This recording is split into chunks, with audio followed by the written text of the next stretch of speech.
कहानी की शुरुआत होती है 2035 से, जहां हमें बताया जाता है कि अब इंसान धरती के नीचे अंडरग्राउंड रहते हैं, क्योंकि बहुत समय पहले यानी 1997 में धरती पर एक ऐसा वायरस फैला जिसमें दुनिया के 99% लोग मारे गए। वैज्ञानिक अभी भी उस वायरस का वैक्सीन खोजने की कोशिश कर रहे हैं, मगर अभी तक उन्हें कोई कामयाबी नहीं मिली। इसी अंडरग्राउंड जेल में एक कैदी को दिखाया जाता है जिसका नाम जॉन है। ये बाकी कैदियों से काफी होशियार था, इसकी याददाश्त भी काफी अच्छी थी, इसलिए वैज्ञानिक लोग इसे एक मिशन देते हैं। वो वैज्ञानिक जॉन को बताते हैं कि इन्होंने एक ऐसा डिवाइस बना लिया है जिससे किसी को भी टाइम ट्रेवल करके पास्ट में भेज सकते हैं। इसका काम होगा पास्ट में जाकर उस भयानक वायरस का पता लगाना, ताकि ये लोग उस वायरस का वैक्सीन बना सके, जिसके बाद बचे हुए इंसान फिर से धरती पर रह सकेंगे। अगर इसने ये काम कर दिया तो इसकी बाकी की सजा माफ हो जाएगी। जॉन इनकी शर्त मान जाता है। इसके बाद वैज्ञानिक जॉन को टाइम ट्रेवल के द्वारा सन 1996 में भेजते हैं, मगर मशीन में कुछ गड़बड़ी आ जाने के कारण वो 1990 में पहुंच जाता है, जहां पुलिस से इसका झगड़ा होने के कारण इसे जेल में डाल दिया जाता है। जेल में इससे मिलने के लिए डॉक्टर कैथरीन आती है। इसकी अजीबोगरीब बातें सुनकर कैथरीन इन्हें अपने सीनियर डॉक्टर को दिखाती है। यहाँ पर जॉन इन लोगों को बताता है कि ये 2035 से आया है। इसका मिशन है 1996 में फैले उस वायरस को खोजना, जिसकी वजह से पूरी दुनिया खत्म होने वाली है। इसकी बातें सुनकर जाहिर सी बात है किसी को यकीन नहीं होता। डॉक्टर इससे पूछते हैं कि क्या तुम यहाँ दुनिया बचाने आए हो? जॉन कहता है नहीं, मैं यहाँ सिर्फ वायरस का पता लगाने आया हूँ, बाकी ये दुनिया तो पहले ही तबाह हो चुकी है। जॉन को लगता है कि कोई इसकी बातों पर यकीन नहीं कर रहा, इसलिए वो इन्हें एक नंबर मिलाने को कहता है जो इसे वैज्ञानिकों ने दिया था। लेकिन जब ये उस नंबर पर फोन करता है तब दूसरी तरफ से कोई औरत फोन उठाती है, जिससे इसके बारे में कुछ पता नहीं। ऐसा इसलिए हुआ क्योंकि जो नंबर वैज्ञानिकों ने इसे दिया था वो 1996 में उनके पास आएगा, और इस वक्त जॉन 1990 में है। सारी बातें खत्म होने के बाद जॉन को पागल समझकर उसे पागल खाने में डाल दिया जाता है। वहाँ पर जॉन की मुलाकात जेफरी नाम के एक पागल आदमी से होती है। ये दोनों ढेर सारी बातें करते हैं और बातों ही बातों में जॉन इसको बता देता है कि ये यहाँ पर क्यों आया है। एक दिन जॉन अपने सेल में सो रहा था, तभी अचानक ये यहाँ से गायब होकर अपने समय यानी 2035 में चला आता है। वैज्ञानिक इसको एक रिकॉर्डिंग सुनाकर इससे पूछते हैं कि क्या ये तुमने भेजा था? ये मैसेज इन लोगों को 1996 से आया है। उस ऑडियो मैसेज में एक लड़की कह रहे थे कि 12 मंकी की आर्मी ने अपना काम कर दिया। जॉन इन्हें बताता है कि आप लोगों ने मुझे 1996 में नहीं बल्कि 1990 में भेज दिया था, और ये मैसेज किसने भेजा मुझे नहीं मालूम। इसके बाद जॉन को कुछ तस्वीरें दिखाकर इससे पूछा जाता है कि क्या इनमें से ये किसी को जानता है। जॉन उस फोटो में जेफरी को पहचान जाता है। इसके बाद ये लोग जॉन को दूसरा मौका देकर इसको फिर से टाइम मशीन के द्वारा 1996 में भेजते हैं, लेकिन इस बार फिर ये गलत टाइम में पहुंच जाता है, और ये समय होता है वर्ल्ड वार का, जहां सभी तरफ लड़ाइयाँ हो रही थी। जॉन को कुछ समझ नहीं आता। ये किसी तरह यहाँ से बचने की कोशिश करता है, लेकिन तभी इसके पैर में गोली लग जाती है, और ठीक इसी वक्त पर टाइम मशीन फिर से अपना काम करती है, और इस बार जॉन 1996 में पहुंच जाता है, जहां इसे पहली बार में ही आ जाना था। 1996 में डॉक्टर कैथरीन को दिखाया जाता है जो अपना भाषण दे रही थी। दरअसल इन बीते 5-6 सालों में डॉक्टर कैथरीन काफी मशहूर हो गई हैं। लोग इनका ऑटोग्राफ ले रहे थे। इस भीड़ में हमें एक डॉक्टर को दिखाया जाता है, इसका नाम पीटर है। पीटर कैथरीन से कहता है कि दुनिया में पॉपुलेशन बहुत तेजी से बढ़ रही है, अगर ऐसा ही रहा तो एक दिन लोगों के पास खाने को भी नहीं बचेगा, इसलिए हमें इस बारे में कुछ करना होगा। मगर कैथरीन इसकी बातों पर ध्यान नहीं देती और वो अपनी गाड़ी के पास आती है, जहाँ पहले से ही जॉन इसका इंतजार कर रहा था। वो कैथरीन को जबरदस्ती किडनैप करके इसको फिलाडेल्फिया चलने को कहता है, क्योंकि वायरस सबसे पहले वहीं से फैलना शुरू हुआ था। कैथरीन जॉन को पहचान जाती है। इसे याद आता है कि ये वही पागल आदमी है जो 6 साल पहले पागल खाने से गायब हो गया था।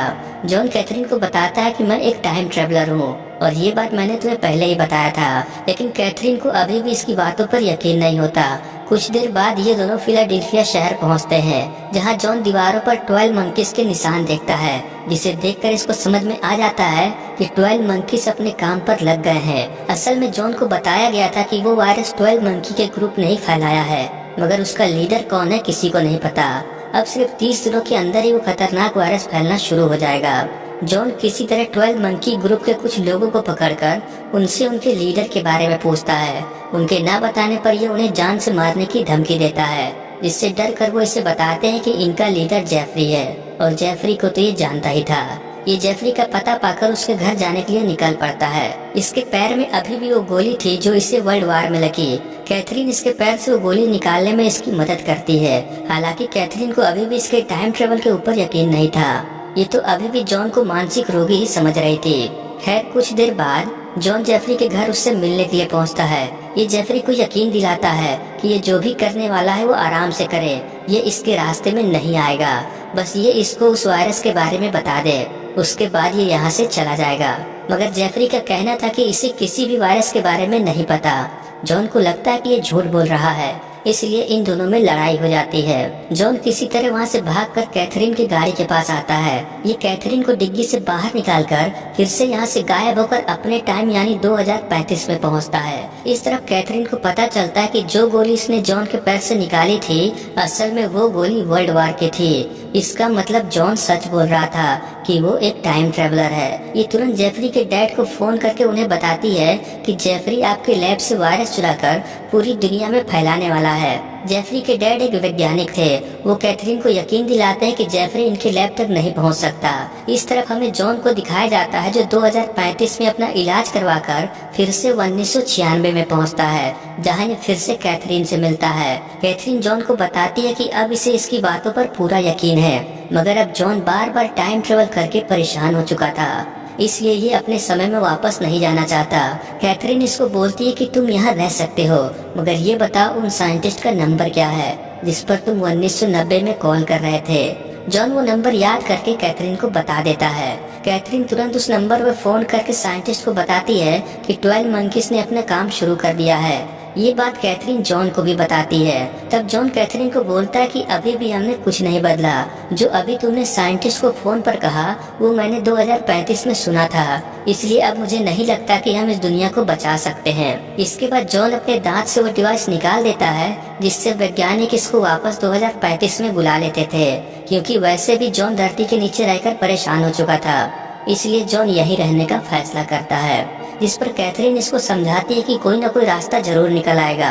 इसके बाद ये दोनों अपना भेष बदलकर शहर से दूर जा रहे थे, क्योंकि जॉन को पुलिस वाले ढूंढ रहे थे और डॉक्टर कैथरीन बहुत फेमस थी, इसलिए ये दोनों नहीं चाहते थे कि कोई इन पर ध्यान दे। रास्ते में देखते हैं कि कुछ जानवर सड़क पर आ गए हैं। टैक्सी ड्राइवर इन्हें बताते हैं कि 12 मंकीज ने अपना काम कर दिया। यहाँ पर जॉन को पता चलता है कि 12 मंकी ग्रुप कोई वायरस नहीं फैला रहा, बल्कि उनका मिशन था चिड़ियाघर के सभी जानवरों को आजाद करना।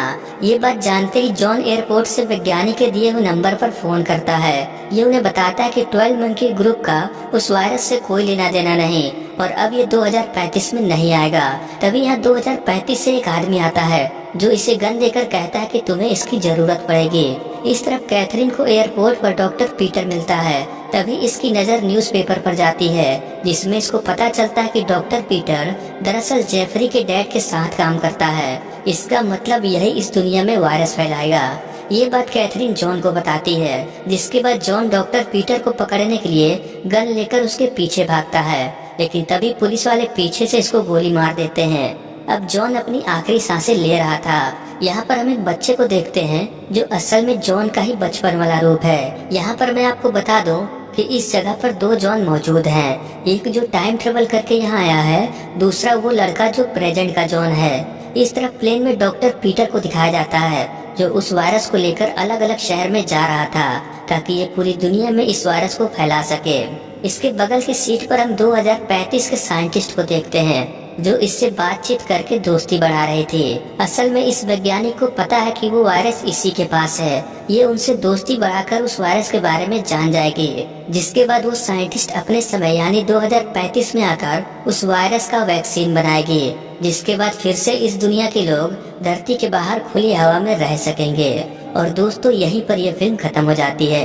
अब आप सोच रहे होंगे कि अगर साइंटिस्ट को पता चल गया था कि वायरस किसने फैलाया, तब ये सीधे पीटर को पकड़कर उस वायरस को फैलने से क्यों नहीं रोका।